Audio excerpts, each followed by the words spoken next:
I wasn't aware of the fact that there are tropes about Jews and money. That has been a very enlightening part of this journey. If you break the law and you follow due process, there are consequences to your actions, even if you say sorry. Ilhan Omar went on live TV thinking she could act like a victim and just walk away without any trouble. She stood in front of Congress, talked about her life as an immigrant, and believed that story would protect her from being held responsible. But it did not. What happened next is something the big media does not want to show you, and we are explaining it all right now. Before we go on, if you're new here, press the subscribe button and turn on notifications because we talk about stories that big news channels hide. Now, let's get into it. This debate today, it's about who gets to be an American. What opinions do we have to have to be counted as Americans? This is what this debate is about, Madam Speaker.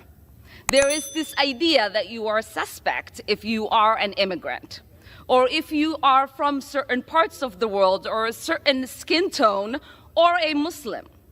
It is no accident that members of the Republican Party accused the first Black president, Barack Obama, of being a secret Muslim. Gentleman reserves.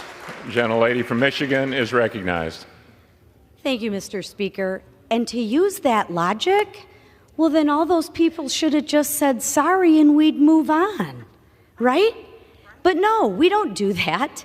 And let me tell you, I take a little bit of offense to what the hell is wrong with me.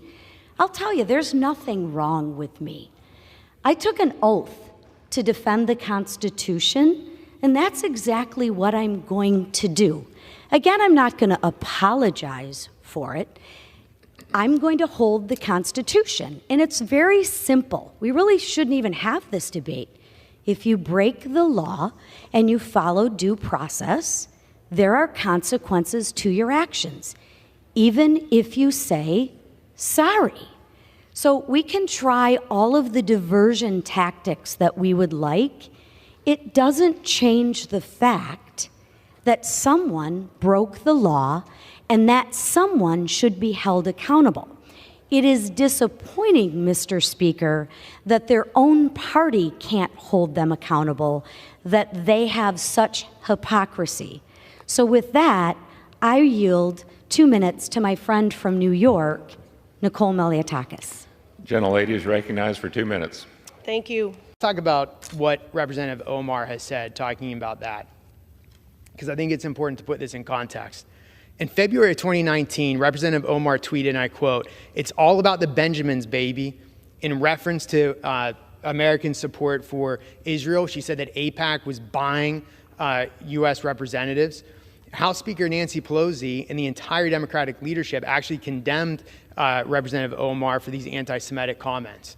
Then, again, just to show this is a pattern, this isn't some one-off incident, February 27, 2019, she doubled down on her stance at a forum in Washington, D.C. when she said, and I quote, "I want to talk about the political influence in this country that says it's okay for people to push for allegiance to a foreign country," end quote.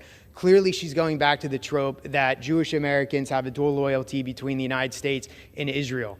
That offended Chairman Eliot Engel, who at the time was the Democratic chairman of the Foreign Affairs Committee, and he said, and I quote, "It's unacceptable and deeply offensive to call into question the loyalty of fellow American citizens because of their political views, including support for the U.S.-Israeli relationship.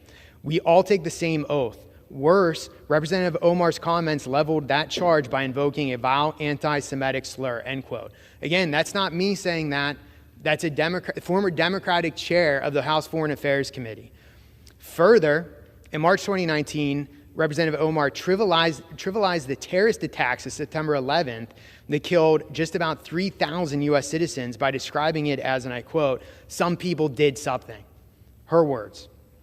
In 2021, a few months before the death of 13 service members during the botched withdrawal from Afghanistan, Representative Omar compared service members of the United States and the Israeli Defense Forces to terrorist groups like Hamas and the Taliban.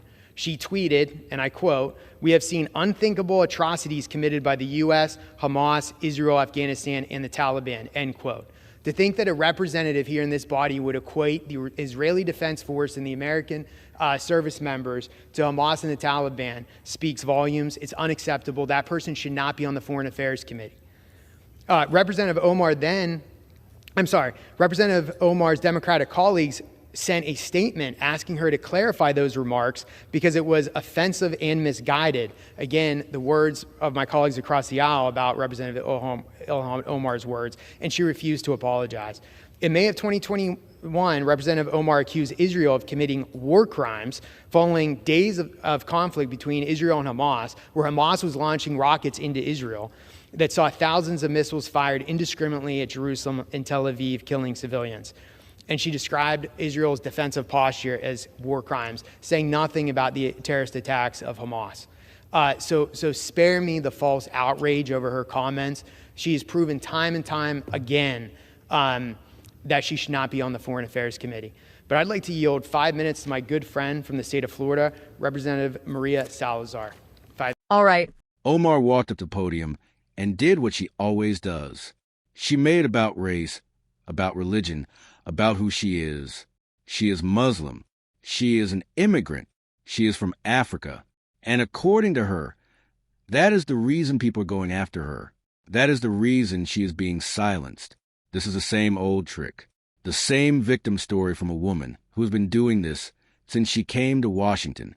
But here is where it gets interesting. Congresswoman Lisa McClain stood up and said what many Americans have been thinking. She said it in a simple way. She said it clearly. If you break the law, there are consequences. That's it. No apology can change that. No identity talk can change that.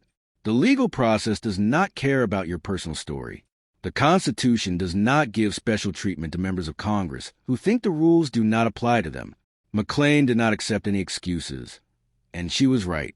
Then, Congresswoman Nicole Maliotakis went even further, and she showed the facts that the media often ignores. We are talking about Omar being on the Foreign Affairs Committee, the group that represents the country to the world, and comparing the United States and Israel to Hamas and the Taliban. That really happened.